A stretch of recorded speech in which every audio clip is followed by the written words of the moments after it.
196. Assalamualaikum, sapa Rafa yang memasuki kamar. Waalaikumsalam, sahut Ashifa yang sedang beres-beres tempat tidur. Kak Rafa sudah pulang?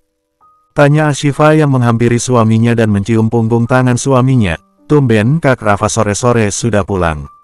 Tanya Ashifa heran. Rafa langsung memeluk istrinya dengan erat. Bagaimana tidak mau pulang? Jika di pikiranku hanya ada kamu. Jadi bawaannya harus pulang cepat-cepat, karena sangat merindukanmu, jawab Rafa yang membuat Ashifa tersenyum mendengarnya. Benarkah seperti itu? Tanya Ashifa yang melonggarkan pelukannya dan melihat suaminya itu. Apa ada kebohongan di wajahku? Tanya Rafa dengan alisnya yang terangkat.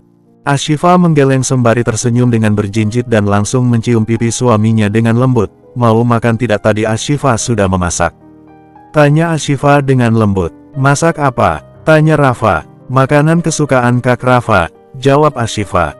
Baiklah kalau begitu, kita makan berdua ya, sahut Rafa. Oke, Ashifa siapkan dulu ya, ucap Ashifa. Makannya di teras kamar ya, ucap Rafa. Baiklah tapi Kak Rafa bantu Ashifa ya, ucap Ashifa. Pasti sayang, sahut Rafa dengan memegang kedua pipi Ashifa dan kembali mencium kening Ashifa.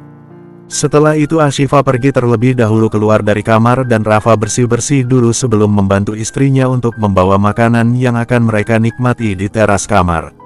Laki, Fanya, Se dan Abian sedang menikmati makan bersama. Akhirnya orang tua Abian tiba di Jakarta dan mereka langsung makan. Tetapi makan di luar dengan mereka yang sama-sama saling mengobrol satu sama lain. Mah lain kali, Mama harus cobain makanan Se ya, sahut Se tiba-tiba. Bukannya kamu tidak bisa memasak Se, sahut laki dengan nada bercandaan yang membuat Abian dan Fanya tersenyum. Iya juga sih, tapi kan Se mau belajar memasak. Apa Mama dan Papa lupa? Kalau Se itu punya kakak ipar yang sempurna. Jadi kalau soal memasak itu bukan hal yang sulit. Nanti tinggal minta ajarin, sahut Se.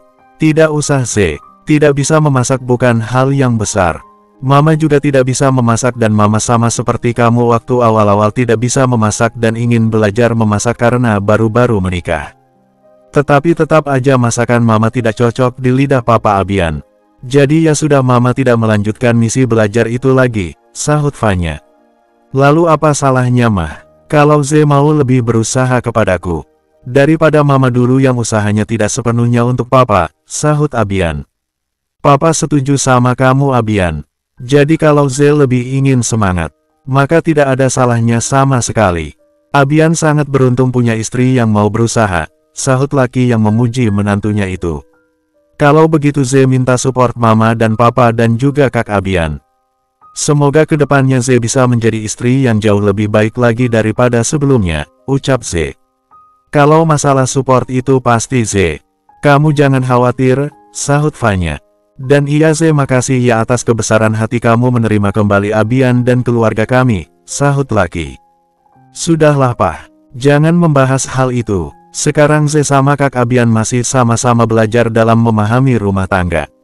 Agar kedepannya jauh lebih baik dan sama-sama bisa mengatasi masalah dengan kepala dingin, ucap Ze yang membuat Abian tersenyum mendengarnya. Beruntung sekali ya Abian kamu memiliki istri yang sangat pintar seperti ini dan mau berusaha seperti ini, ucap Fanya. Mama benar aku sangat beruntung, sahut Abian yang memegang tangan Ze yang berada di atas meja yang membuat Ze tersenyum. Suaminya semakin lama semakin sweet dan bagaimana dia tidak sangat bahagia.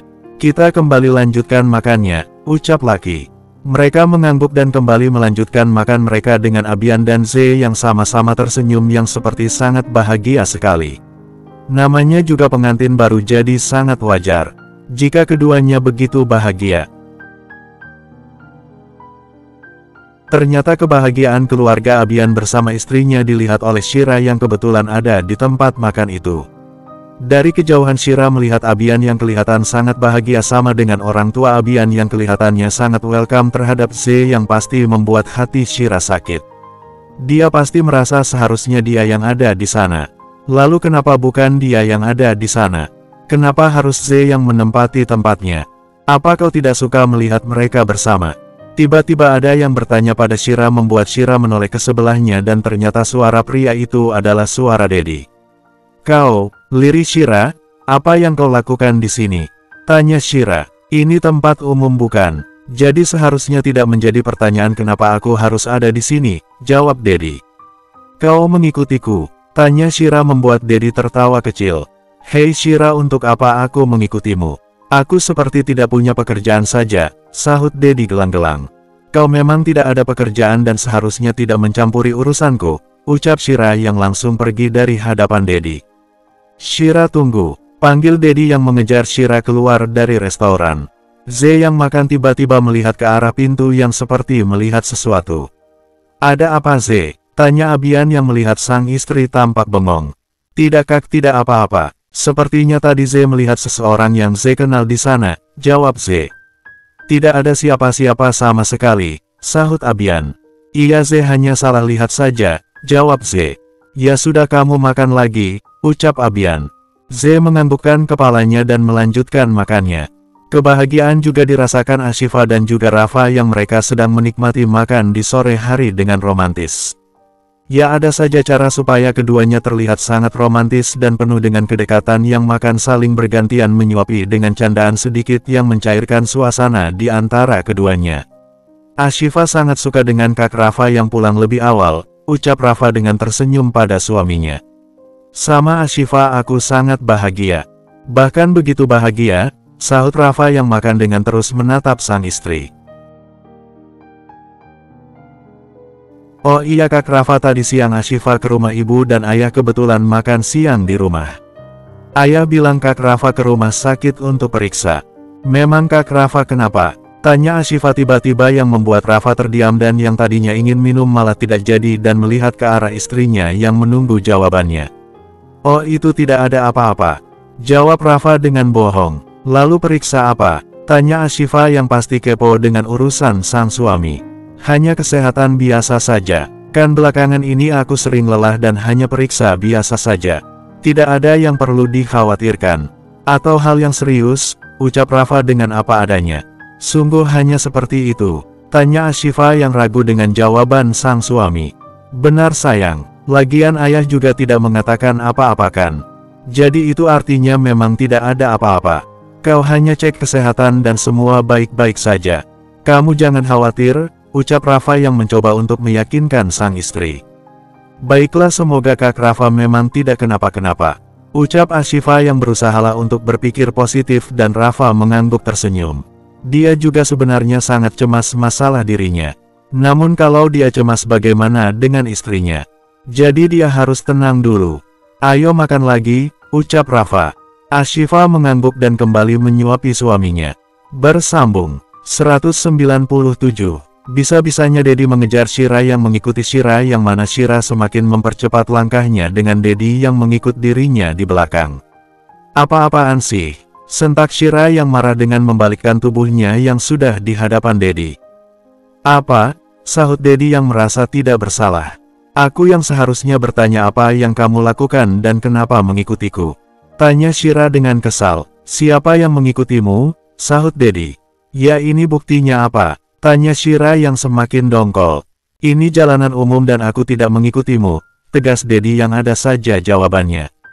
Umum terus. "Kalau begitu jalan duluan," ucap Shira yang semakin emosi. "Siapa kamu yang harus memerintahku?" sahut Dedi. "Kalau begitu jangan mengikutiku, aku bisa melaporkanmu ke polisi karena mengganggu kenyamananku," ancam Shira dengan marah-marah. Mendengar ancaman Shira bukannya membuat Dedi takut, malah Dedi tertawa. "Apa yang lucu?" tanya Shira dengan kesal. "Kau itu sangat berlebihan yang ingin melaporkanku. Padahal aku tidak melakukan apa-apa," sahut Dedi. "Kalau kau tidak mau dilaporkan, jadi jangan mengikutiku," tegas Risha. Dedi mengangkat kedua bahunya. "Aku sudah mengatakan aku tidak mengikutimu," sahut Dedi. "Baik, awas ya kalau aku berjalan kau mengikuti arahku lagi," tegas Shira dengan menghela napas perlahan dan langsung pergi dan masih melihat ke belakangnya. Benar apa tidak Dedi mengikutinya?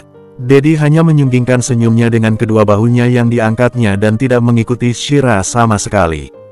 Ternyata dia segalak itu, gumam Dedi dengan geleng-geleng kepala yang tidak percaya dengan Shira yang kelihatannya lembut dari penampilan dan ternyata malah sangat galak, dan dari senyum Dedi sangat mengandung arti. Rumah sakit. Setelah hasil lab keluar, akhirnya Rafa pun kembali ke rumah sakit dan sekarang berhadapan dengan ayah mertuanya itu dengan mereka yang duduk saling berhadapan dan suasana yang terlihat sangat tegang. Hasilnya labnya sudah keluar ayah. Tanya Rafa. Sudah Rafa, silakan kamu buka, sahut Randy yang memberikan pada Rafa dan Rafa langsung membukanya dengan tangannya yang bergetar. Tidak tahu kenapa perasaannya sangat tidak enak, bahkan sejak tadi Rafa terus membuang napasnya perlahan ke depan yang berusaha untuk tenang. Rafa membaca hasil lab tersebut dengan serius dengan tangannya yang gemetar dan matanya berkaca-kaca dan jatuh satu butir air mata pada kertas putih itu yang penuh dengan tulisan. Randy berdiri dari tempat duduknya dan menghampiri Rafa dengan mengusap pundak Rafa yang seolah memberikan kekuatan. Semua akan baik-baik saja, ucap Randy membuat Rafa terlihat hancur dengan mengusap wajahnya dengan kedua tangannya. Tumor, lirih Rafa. Iya, ada tumor di perut kamu, jawab Dr. Randy. Apa sangat parah? Tanya Rafa. Tumor di bagian perut yang menyebar sampai usus kamu dan juga berdampak buruk pada paru-paru kamu, dan jika ditanya sangat parah ini sudah lebih dari stadium 1 dan untung saja kamu langsung periksa dan tumor yang bersarang bisa dia atasi secepatnya. Jawab Dr. Randy dengan penjelasannya.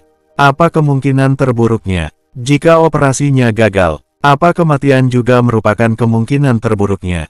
Tanya Rafa yang sudah tidak bersemangat lagi. Rafa semua kembali kepada sang penciptanya. Ayah hanya seorang dokter yang hanya akan berusaha untuk semua pasien dan kematian jangankan hanya tumor. Demam saja kita bisa mati, jawab Randy. Rafa kembali menutup wajahnya dengan kedua tangannya dengan napasnya yang naik turun. Ini pasti berita yang sangat buruk yang tidak mungkin diterima Rafa dengan mudah. Namun Randy hanya berusaha untuk memberikan Rafa ketenangan, agar Rafa kuat dalam menghadapi ujian itu. Ayah mengerti perasaan kamu Rafa, sangat tidak mudah menerima semua ini. Ayah sangat paham dengan apa yang kamu alami, ucap Randy yang terus memberi kekuatan untuk menantunya itu. Apa operasi jalan satu-satunya? Tanya Rafa melihat mertuanya itu dengan tatapan mata yang benar-benar sudah kosong. Itu jalan satu-satunya dan resikonya sangat berat, jawab Randy. Ayah, ini sangat mengejutkanku. Aku saja mendengarnya sudah langsung putus asa dengan merasa semua ini hanya mimpi buruk saja. Jadi aku minta sama ayah satu hal, untuk tidak memberitahu Ashifa tentang hal ini, ucap Rafa yang takut Ashifa khawatir dan kepikiran kepadanya. Itu tidak mungkin Rafa, ini masalah serius, sahut Randy. Aku tidak ingin Ashifa down dengan hal ini. Fokusnya bisa hilang dan dia sedang hamil. Aku tidak ingin Ashifa sampai kenapa-kenapa, ucap Rafa memberikan alasannya. Bagaimana mungkin kamu bisa menyembunyikan hal sebesar ini Rafa? Ashifa itu istri kamu, sahut Randy yang tidak setuju dengan menantunya itu. Aku mohon ayah, aku hanya meminta itu pada ayah. Sebagai menantu aku tidak pernah meminta apa-apa dan hari ini aku hanya meminta satu hal saja pada ayah. Aku sangat mencintai putri ayah. Aku tidak ingin terjadi sesuatu padanya hanya karena aku, ucap Rafa dengan suara penuh dengan permohonan yang berbicara dengan matanya yang berkaca-kaca. Sementara Randy pasti bingung apa dia harus menuruti keinginan Rafa dan sangat tidak mungkin menuruti Rafa. Rafa berdiri dari tempat duduknya dan berdiri di hadapan Randy. Aku mohon ayah, tolong jangan beritahu Ashifa tentang hal ini, ucap Rafa lagi yang terus memohon terus kepada mertuanya. Randy menghela napasnya yang penuh dengan kebingungan apa dia harus menuruti apa yang diinginkan Rafa. Randy pun memeluk Rafa, jika kamu memikirkan Ashifa dalam keadaan sakit kamu yang seperti ini, maka ayah akan melakukannya. Ayah akan mengabulkan apa yang kamu minta, ucap Randy yang menepuk-nepuk pundak Rafa. Terima kasih ayah, sahut Rafa. Tapi kamu harus berjanji Rafa. Kamu akan sembuh, kamu harus melakukan pengobatan serius, ucap Randy. Pasti ayah, aku akan melakukan pengobatan yang sangat serius untuk kesembuhanku. Aku mohon untuk ayah terus menanganiku, ucap Rafa. Ayah pasti menanganimu, sahut Randy. Sementara Ashifa yang sedang melaksanakan sholat di kamarnya yang sekarang Ashifa sedang berzikir dengan butiran tasbih dan amalan yang keluar dari mulutnya dengan khusyuk dia dalam ibadahnya. Namun tiba-tiba benang butiran tasbih itu putus dan membuat butiran tasbih berserakan di lantai yang mengejutkan Ashifa. Astagfirullah, lirik Ashifa dengan perasaannya yang tiba-tiba aneh dengan Ashifa memegang dadanya. Tiba-tiba saja jantungnya berdetak dengan kencang yang membuat Ashifa bingung dengan apa yang terjadi kepadanya. Ya Allah, ada apa ini? Kenapa perasaan Ashifa tiba-tiba seperti ini? Apa yang terjadi ya Allah? Batin Ashifa dengan matanya yang berkaca-kaca. Tidak tahu apa yang terjadi membuat perasaan Ashifa tidak tenang. Mungkin saja ini perasaan Ashifa sangat kuat sampai timbul pada perasaan yang tiba-tiba tidak tenang. Ya Allah, hamba berserah diri kepadamu ya Allah. Ya Allah, lindungi keluarga hamba, jauhkan dari orang-orang jahat dan jaga suami hamba ya Allah. Hamba mohon ya Allah berikan perlindungan kepada keluarga kami, ucap Ashifa yang berdoa pada sang penciptanya setelah mengucapkan amin. Ashifa pun memungut satu persatu butiran tasbih tersebut. Ashifa hanya mencoba untuk tenang walau sebenarnya dia tidak bisa tenang. Dan perasaannya semakin menjadi-jadi dan tidak bisa dimengerti Ashifa. Bersambung 198. Rafa yang mendapat ujian dari sang pencipta hanya bisa pasrah dengan penyakit yang dialaminya. Namun Rafa adalah manusia, pasti tidak mudah menerima semuanya. Marah atas apa yang terjadi itu sangat wajar, penuh kekecewaan dan diungkapkan dalam keluhan dengan tangisan. Bukannya Rafa cengeng, tetapi itu hanya mengeluarkan semua apa yang dirasakannya. Di dalam mobil, pria tampan yang duduk di kursi pengemudi itu menangis dengan bersandar di jok mobil dan melihat ponselnya. Melihat wallpaper foto sang istri yang tersenyum begitu menyejukkan hati. Semakin sedih rasanya Rafa kala melihat senyum sang istri dan sangat takut jika Rafa tidak akan melihat senyum di wajah sang istrinya lagi. Ashifa, kamu adalah kebahagiaan yang dikirim untukku. Aku begitu angkuh yang ketika memilikimu. Aku begitu angkuh dengan mendapatkan cinta darimu dan aku merasa Tuhan tidak akan pernah membuat hidupku tidak bahagia dengan kehadiranmu. Lagi-lagi aku tidak pernah bersyukur sampai akhirnya Tuhan memberiku ujian ini dan aku sakit Ashifa.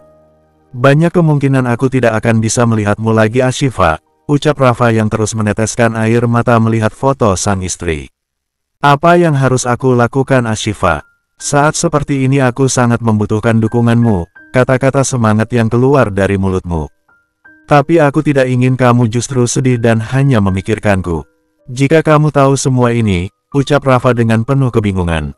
Karena semuanya serba salah. Drat. Tiba-tiba ponsel yang dipegangnya itu berdering. Istriku itu kontak yang menelponnya. Membuat Rafa menyeka air matanya dan membuang napasnya perlahan ke depan. Assalamualaikum Kak Rafa, sapa Ashifa ketika Rafa sudah mengangkat panggilan masuk itu. Waalaikumsalam sayang, jawab Rafa yang berusaha agar suaranya terlihat biasa. Agar Ashifa tidak tahu bahwa dia sedang menangis. Kak Rafa sedang di mana? Tanya Ashifa. Di mobil sayang, jawab Rafa. Kak Rafa baik-baik aja? Tanya Ashifa. Terdengar suara Ashifa terlihat sangat khawatir. Aku baik-baik saja sayang. Kenapa tiba-tiba bertanya seperti itu? Tanya Rafa. Perasaan Ashifa tidak tenang. Ashifa takut Kak Rafa kenapa-kenapa. Jawab Ashifa dengan jujur. Sayang, aku tidak apa-apa. Aku baik-baik aja. Kamu jangan khawatir ya, ucap Rafa yang pasti bohong. Lalu kenapa suara Kak Rafa kedengarannya tidak baik? Tanya Ashifa yang ada saja yang diketahuinya. Tidak bagaimana sayang, itu hanya pemikiran kamu saja. Aku sayang jelas baik-baik aja, jawab Rafa yang berusaha untuk meyakinkan sang istri. Alhamdulillah kalau begitu. Ashifa lega mendengarnya, sahut Ashifa. Iya sayang, aku juga mau pulang. Kamu mau sesuatu nanti biar aku belikan? Tanya Rafa. Apa ya? Oh, Ashifa tiba-tiba pengen bubur candil. Kak Rafa mau membelikannya? Tanya Ashifa. Pasti sayang, sahut Rafa yang tidak masalah. Ya sudah Kak Rafa, Ashifa tunggu di rumah ya. Ashifa sekarang lega bisa menelpon Kak Rafa.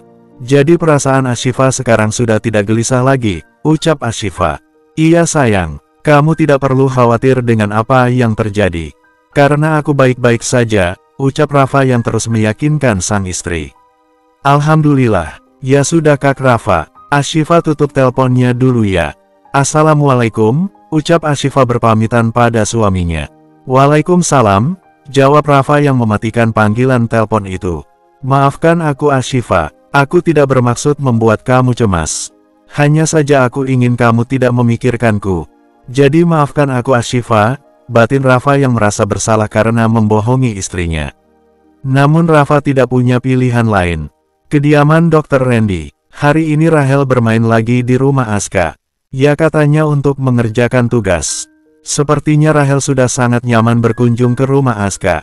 Karena dia merasa mendapatkan keluarga baru dan apalagi Rania sangat welcome pada Rahel dan begitu ramah. Jadi bagaimana Rahel tidak nyaman berada di sana? Rahel sedang menuju dapur yang mendapati Rania sedang memasak.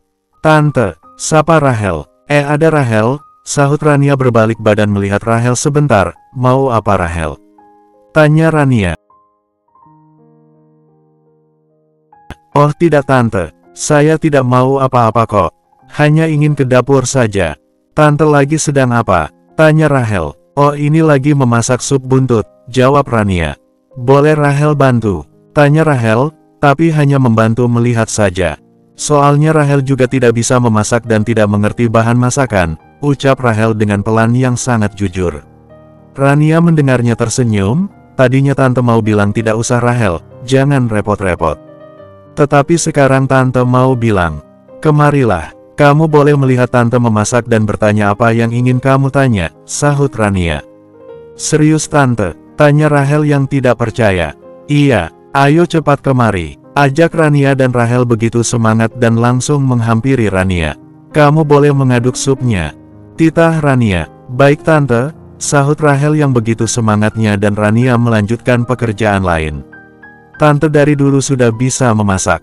Tanya Rahel basa-basi. Tidak juga, memasak profesional tidak, namun tahulah sedikit-sedikit bahan makanan yang pintar memasak itu Ayah Aska. Kalau masakan Ayah Aska jangan diragukan lagi sangat nikmat dan melebihi restoran bintang 5, jawab Rania yang pasti harus memuji suaminya dulu. Karena kalau tidak memuji rasanya tidak puas. Ya ampun keren sekali, Aska sangat beruntung mempunyai keluarga yang sangat hangat. Ibu ayahnya pintar memasak dan bagaimana Aska tidak betah di rumah dan tidak suka jajan di kantin. Karena masakan dari orang tuanya saja sangat melekat di tenggorokannya. Sahut Rahel yang bertambah iri saja. Bukannya bagi setiap anak, masakan seorang ibu itu tetap enak. Jadi kamu juga pasti merasa, jika masakan ibu kamu sangat enak, ucap Rania. Tidak tante, kalau Rahel sama sekali tidak pernah merasakan masakan ibu dan bahkan Rahel juga tidak tahu bagaimana rasanya masakan ibu. Ucap Rahel tiba-tiba yang membuat Rabia langsung melihat ke arah Rahel dan bahkan menghentikan pekerjaannya. Sejak kecil Rahel hanya tinggal bersama Kak Miranda yang tinggal di desa kecil bersama nenek. Orang tua kita berdua sudah meninggal. Tidak tahu juga sudah meninggal atau kemana. Tetapi intinya Rahel tidak pernah tahu wajah mereka. Setelah umur Rahel 12 tahun. Dan makanya Rahel tidak pernah merasakan masakan seorang ibu itu seperti apa dan Rahel juga tidak tahu bagaimana sih rasanya disayang seorang wanita yang melahirkan kita, ucap Rahel yang berbicara begitu sedih dan sangat mendalami membuat Rania tersentuh dan mendekati Rahel dengan membelai rambut Rahel. Makasih ya tante untuk masakan yang tante berikan kepada Rahel. Agak lebay sedikit jika Rahel mengatakan Rahel seperti merasakan masakan seorang ibu, ucap Rahel tersenyum dengan matanya yang berkaca-kaca. Rania mengangguk-angguk dengan memegang pipi Rahel. Rania pasti sangat simpatik dengan Rahel yang ternyata tidak sesempurna putranya. Kalau begitu kamu harus sering-sering datang kemari. Supaya masakan tante melekat di tenggorokan kamu. Jadi kamu akan seperti Aska yang tidak akan mau makan di kantin, ucap Rania membuat Rahel tersenyum mendengarnya dengan menganggukkan kepalanya dan langsung memeluk Rania. Rania juga memeluk Rahel yang memberikan energi kasih sayang kepada Rahel. Ada hikmahnya Rahel pernah membantu Aska dengan begitu sekarang Rahel bisa merasakan masakan tante dan dipeluk tante. Tidak Rahel yang terlalu lancang memeluk tante, ucap Rahel yang begitu bahagia. Tidak apa-apa Rahel kalau mau memeluk tante. Tante tidak masalah sama sekali, sahut Rania yang menyebarkan ketulusannya pada anak yatim piatu itu.